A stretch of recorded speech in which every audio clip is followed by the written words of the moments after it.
Hello, everybody. Today, we will be talking about the 3 steps to improve intimacy in marriage. The research says only 7% of married couples enjoy great intimacy. This doesn't have to be your story. You are not alone. With these 3 simple steps, you'll be able to improve intimacy in your marriage. My point number 1 is acknowledge your interpersonal struggles. Acknowledge the beliefs that you have about sex. Most of us have been preconditioned by parents, by friends, by loved ones how to respond in this category or respond in this area of our lives. We were probably told that sex is dirty, so save it for your husband. No wonder why you get into a relationship and you don't even have the urge to have sexual intercourse with your partner. And another research says if you don't want to have sex, get married. That is, when we are dating, the chemistry is all up there, but when we get married, everything dies off. What have you been taught about sex? What have you been preconditioned about sex? You have to confront the boogeyman, confront your beliefs. Is it how you feel, or is it how you have been conditioned to feel about this area of your life? A given example with my wife's permission. A couple of days ago, my wife approached me, touched me, wanted us to have sexual intercourse, but walked away. A couple of hours later, I walked up to her to find out why she did what she did. Because is it like a signal? Were you telling me that we are going to have maybe sexual intercourse later? Were you setting up the mood? Because we are trying to understand each other because we want to help other people. So we study ourselves as much as we can.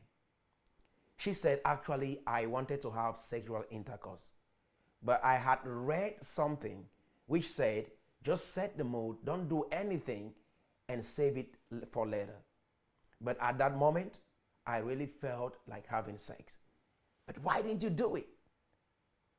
So you see, many other ladies out there are struggling with the same issue. We understand your story. We understand where you're coming from. But you can change your belief. You can start thinking about it the way you feel, the way you understand it, and everything is going to turn around. Point number 2 is give up control. There is this biblical passage which talks about wives, your body is no longer yours, but your husband. Husband, your body is no longer yours only, but your wife. It is very, very important that we understand that when you got into this relationship, the only thing you share that you don't share with anyone else is sexual intercourse. That is the only part. You can build a business with anyone out there. You can actually live with anyone out there. But this specific area of your life, you don't have to share this with anyone else except your significant other. The man you have given your all for, the woman you have given your all for, that is the only person that you get to share sexual intimacy with. The third is intimate communication. I think this is overrated, but intimate communication, what do you guys talk about? Do you talk about the chores? Do you talk about kids? Do you talk about money? Do you talk about your family? Do you even talk about sex? Do you talk about intimacy in your relationship? Do you look at each other in the eye and have this conversation? Do you have this conversation on sex? When a week goes by without us having sexual intercourse, I bring it up. I confront the boogeyman. I try to find out what is going on, what is happening with us, because most couples let it go a week, a month, a year, and even 10 years without having sexual intercourse, and we wonder why the relationship fell apart. We wonder why we masturbate. We wonder why we cheat on each other. We wonder why we argue and fight all the time. Intimate communication is going to help solve whatever marital conflict you're having in this specific category. And a bonus point, ladies, you can initiate sex. Yes, that is your husband. That is the man you said you will spend the rest of your life with. You own that man. You can initiate sex. You can come up to him and say, hey, let's go on. Let's do it. And to conclude, I want to let you know we are here to coach you. We will walk you through the steps to implement these things in your relationship. Don't wait for it to get to the point where you are at the divorce court or you are waiting for the kids to go to college so you can file for divorce. You can make it work. You can fix it. I understand how we have been conditioned over the century, but I want to let you know marriage was initially ordained by God.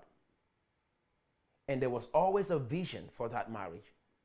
And God said, I will create a helpmeet suitable for the man. And you guys came together to build a vision and to create this intimacy while you build that vision. So call me if you're having a struggle in your relationship.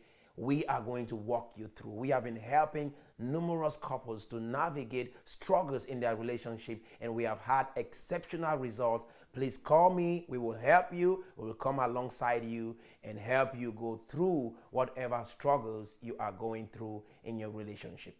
Let me know which of these points resonate with you. Drop that in the comment section below. We would love to hear from you and hear your thoughts on this. Keep the conversation open. Like we said, confront the boogeyman. What are your beliefs about sex? What are your beliefs in this category? Release control. Your body is not your own. It is your spouse. And the third is keep this conversation open.